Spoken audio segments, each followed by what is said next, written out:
Hey guys, it's Sarah here this week. It's week 14 for our CSA. We finally moved into September, and if you haven't noticed, the weather has totally changed.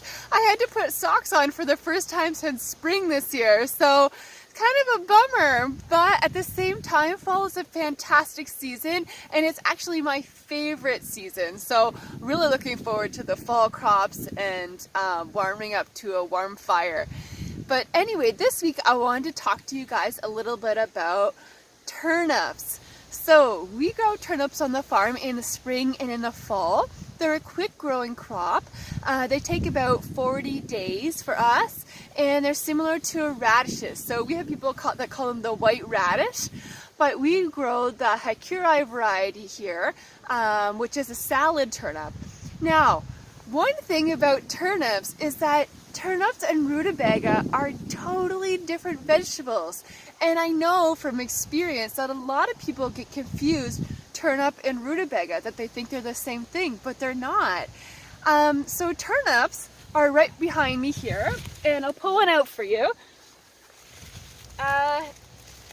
These ones here are still growing, but we don't harvest them any larger than about 3 to 4 inches in diameter. So you can see this turnip here is completely white, and it'll grow maybe to about this size. Does that make sense? And then we'll harvest them. So not any larger than that. And rutabagas are different. They grow bigger.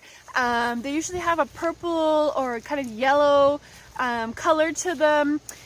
And they're quite a bit sweeter too. So rutabaga is typically what you have, at your Thanksgiving dinner. You might have butternut squash, you might have rutabaga, a very good storage crop. But like I said, this is actually a turnip.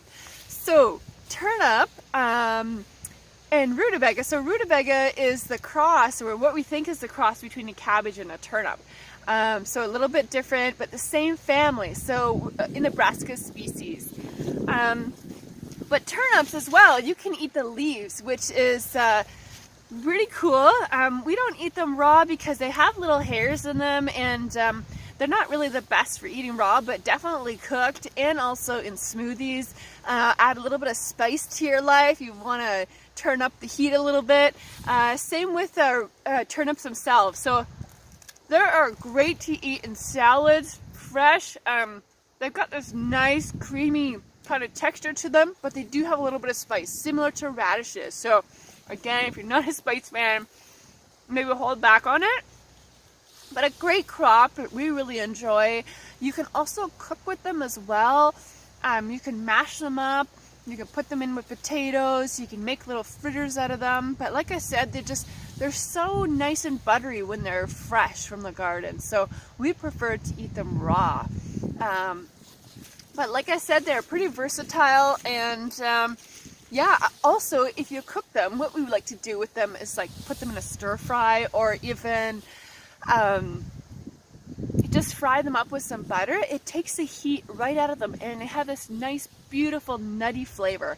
It's a really cool thing to try. So if you don't like the heat, again, cook them a little bit. As well, this week we will be having some cool crops coming on. Like I said, we're moving into fall, but we will be growing vegetables until the end of October.